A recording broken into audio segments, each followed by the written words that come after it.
So hello everyone, welcome back to our YouTube classes, The Astute Tutelage. So आज के इस lecture में हम लोग करने वाले हैं क्लास 9th का क्वाड्रिलेटरल चैप्टर, जिसमें मैं आपको करा रही थी एग्जाम्पल्स. सो मैंने कह रखा था कि मैं आपको सबसे पहले कराऊंगी थ्योरम, एग्जाम्पल्स, फिर इसके बाद कराऊंगी एक्सरसाइज के क्वेश्चन. सो मैंने प्लेलिस्ट का लिंक आपको डिस्क्रिप्शन बॉक्स में दे रखा है, आप वहाँ से इजीली सारे क्वेश्चंस देख सकते हो. पर हमारे चैनल को सब्सक्राइब करना मत भूलना. सब्सक्राइब करो, लाइक करो और अपने फ्रेंड्स के साथ शेयर करो और बेल आइकन को प्रेस कर लेना सो डैट कि आपको टाइम टू टाइम सारे के सारे वीडियो लेक्चर्स मिलते रहें. सो चलो स्टार्ट करते हैं. हमारे पास आज है question number example number 8. So चलिए, यहाँ पे दे रखा है in the adjoining figure ABCD is a parallelogram. ABCD parallelogram है जिसमें x and y are point on diagonal BD. Right, BD है इसका डायगोनल, ABCD है पैरेललोग्राम एंड यहाँ BD डायगोनल है इसका, और इसी के ऊपर x एंड y क्या है, दो पॉइंट्स हैं. ऐसे हैं ये दोनों points such that DX is equal to BY. इतना पार्ट इस पार्ट के इक्वल है. राइट, तो अब आपको कह रहा है कि CXAY एक पैरेललोग्राम है, आप प्रूफ कीजिए. फिर इसके बाद ADX कॉन्ग्रुएंट हो जाए CBY के, ऐसा करके दिखाइए. And ABY which is ABY ये वाला कॉन्ग्रुएंट हो जाए CDX के, ऐसा करके दिखाइए. और साथ में थर्ड में आपसे कह रहा है कि AX जो है CY के इक्वल हो जाए एंड जो CX है विच इज दिस ये AY के इक्वल हो जाए, इसके इक्वल हो जाए. तो चलिए अब स्टार्ट करते हैं. सो यहाँ पे मैंने क्वेश्चन को लिख रखा है, साथ में फिगर भी बना लिया है. इसमें जो भी गिवन है आपको लिख लेना है शॉर्ट फॉर्म में, जो कि आपको एकदम इजीली समझ में आ जाए, ऐसे फॉर्म में लिखो. फिर इसके बाद आप टू प्रूव लिख लो, फिर कंस्ट्रक्शन लिख लो. कंस्ट्रक्शन में करना है कि AC इसका डायगोनल ऐसे ज्वाइन करा दो. ऐसे ज्वाइन कराना है कि जो डायगोनल होते हैं ना पैरेललोग्राम के, वो क्या करते हैं, ऊपर मतलब एक पॉइंट पर इंटरसेक्ट करते हैं. राइट, मतलब बाइसेक्ट करते हैं. सो आपको इतना याद रखना होगा कि जो डायगोनल होते हैं पैरेललोग्राम के वो बाइसेक्ट करते हैं. सो AC आके BD से बाइसेक्ट कर जाए, यही चीज़ आपको यहाँ पे लिखना है. जैसे ही आपने AC को ज्वाइन कराया, अब आप लिखोगे now diagonals of a parallelogram bisect each other. ये जो डायगोनल होते हैं पैरेललोग्राम के, एक दूसरे को बाइसेक्ट करते हैं. राइट, मतलब यहाँ पे क्या होगा, OA OC के इक्वल हो जाएगा, OA equal to OC and जो OD होगा ना वो OB के इक्वल हो जाएगा, OD equal to OB. Right, ये OD और OB से बन रहा है BD diagonal and OA OC से बन रहा है AC डायगोनल. अब यही जो डायगोनल्स थे वो आपने ऐसे कर लिए. अब इसके बाद आपको क्या करना है कि आपको एक चीज़ याद रखना है कि जो आपका जो DX था ना BY, ये चीज़ यहाँ गिवन है DX equal to BY. So DX is equal to BY, ये बात आपको याद रखना है, ये गिवन है.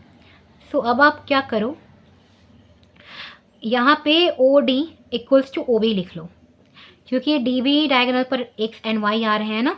X एंड Y कहाँ पे पॉइंट्स आ रहे हैं, DB डायगोनल के ऊपर आ रहे हैं. सो DB डायगोनल के दो पार्ट कौन कौन से हैं, OD और OB हैं, इसलिए दोनों को एक साथ लिख लिया. एंड आप क्या करा दो, सब्ट्रैक्ट करा दो. लेफ्ट वाले में लेफ्ट को देखो DX, लेफ्ट में क्या है DX है, राइट में क्या है BY है. सो BY इसको हमने सब्ट्रैक्ट करा दिया. ये क्या कराया मैंने, ये गिवन था DX is equal to BY, given था, आप यहाँ पे डाल देना गिवन, या फिर आप सिर्फ गिवन में लिख सकते हो. सो मैंने क्या कराया, जो BD का डायगोनल का जो साइड था इक्वल वाला उसको लिख लिया, उसमें लेफ्ट में जो गिवन था जो राइट में था उसको सब्ट्रैक्ट करा दिया. देखो जैसे ही आप OD में से DX को सब्ट्रैक्ट कराओगे क्या बचेगा, OX बचेगा. OB में से BY को सब्ट्रैक्ट कराओगे क्या बचेगा, OY बचेगा. सो यहाँ पे क्या बचा OX और इधर क्या बचा OY. सो इसने आपको दिया this implies OX is equals to OY and साथ में आपको क्या पता है कि OA क्या है, OA इक्वल टू OC. अभी आपने ऊपर लिखा था ना डायगोनल में बाइसेक्ट कर रहे थे, इसके कारण. अब आप देखो इनसे बनने वाला फिगर ध्यान से देखो, ये कुछ ऐसा था ना, अंदर में जो पैरेललोग्राम साइड का बन रहा है टाइप का OX CY. आप इसको ध्यान से देखो, ये ऊपर इंटरसेक्ट कर रहा था. सो OA OC के इक्वल आ गया और जो OX है OY के इक्वल आ गया. सो ये जो डायगोनल क्या हो रहे हैं, एक तरीके से इक्वल हो जा रहे हैं O से, मतलब डायगोनल क्या हो गया, इंटरसेक्ट. सो एक तरीके से यहाँ पे क्या हो रहा है, डायगोनल बाइसेक्ट कर जा रहे हैं, है ना, तभी ना ओ एक्स जो है वाई के, ओ ए जो है ओ सी के इक्वल हो गया। सो एक क्या बोलेंगे कि जो छोटा सा यहाँ पे बन रहा है ना ए वाई सी एक्स, ये भी एक क्या है, पैरेललोग्राम है। मतलब आप लिखोगे C X A Y is a quadrilateral whose diagonal bisect each other, right तो एक दूसरे को काट रहे हैं, डायगोनल बाइसेक्ट कर रहे हैं, इसी कारण से क्या हो जाएगा, सो जो आपका C X A Y is a parallelogram, क्योंकि पैरेललोग्राम के डायगोनल क्या करते हैं, बाइसेक्ट करते हैं, तो ये पैरेललोग्राम बन गया, है ना। देखो अगर किसी क्वाड्रिलेटरल के डायगोनल बाइसेक्ट कर रहे हैं तो आप बोल दो कि वो एक क्या है, पैरेललोग्राम है, राइट। और एक पैरेललोग्राम है तो उसका क्या करता है, डायगोनल बाइसेक्ट करता है। ये दो प्रॉपर्टीज़ हैं, मैंने प्रॉपर्टी वाले सेक्शन में क्लियर करा रखा है। अब आगे आइए। सो आपका यहाँ पे जो पार्ट 1 है प्रूफ हो जाता है कि ये एक पैरेललोग्राम है। अब आते हैं पार्ट 2 की ओर। ये जो कहता है कि दोनों ट्रायंगल को कॉन्ग्रुएंट कर दीजिए, तो जिन जिन ट्रायंगल को कह रहा है पार्ट 2 में और 3rd दोनों एक ही साथ होगा, यहाँ पे आप देखना पार्ट 2 और 3rd। सो आप इसमें क्या करो कि दोनों ट्रायंगल में चले जाओ, triangle A D X and triangle C B Y, आप इन दोनों ट्रायंगल में चले जाओ। So A D X and C B Y यहाँ दिख रहा होगा आपको। सो यहाँ पे क्या करना है कि देखो ये जो डी सी है ए बी के पैरेलल है, राइट।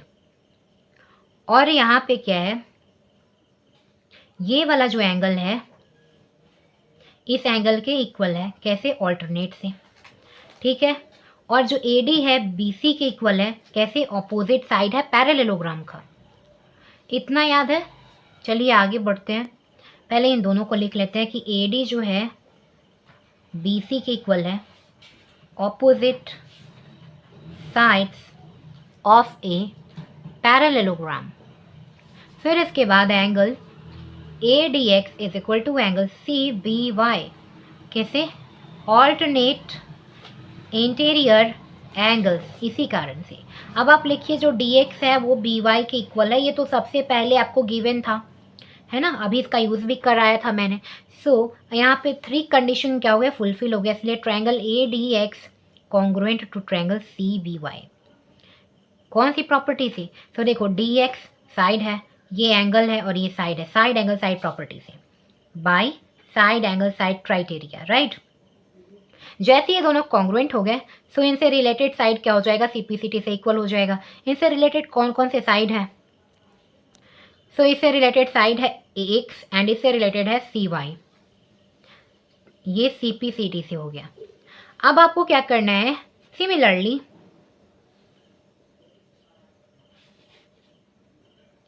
जो आपका जो ट्रायंगल होगा कौन सा, जो एक और है ए बी वाई, ये भी कॉन्ग्रुएंट हो जाएगा ट्रायंगल सी डी एक्स का, सेम प्रॉपर्टी का यूज़ करके, इसलिए आप यहाँ पे सिमिलरली लगा सकते हो। जैसे ही ये कॉन्ग्रुएंट हो जाएगा, ये सी पी सी टी से आपको C X is equal to A Y दे देगा by C P C T. Hence second part और थर्ड पार्ट आपका प्रूव हो गया, पार्ट 2 एंड 3rd प्रूव्ड। सो आज के लेक्चर में इतना ही। नेक्स्ट क्वेश्चन हम लोग नेक्स्ट लेक्चर में करेंगे। Thanks for watching. Keep learning with DSTU ट्यूटोरेज।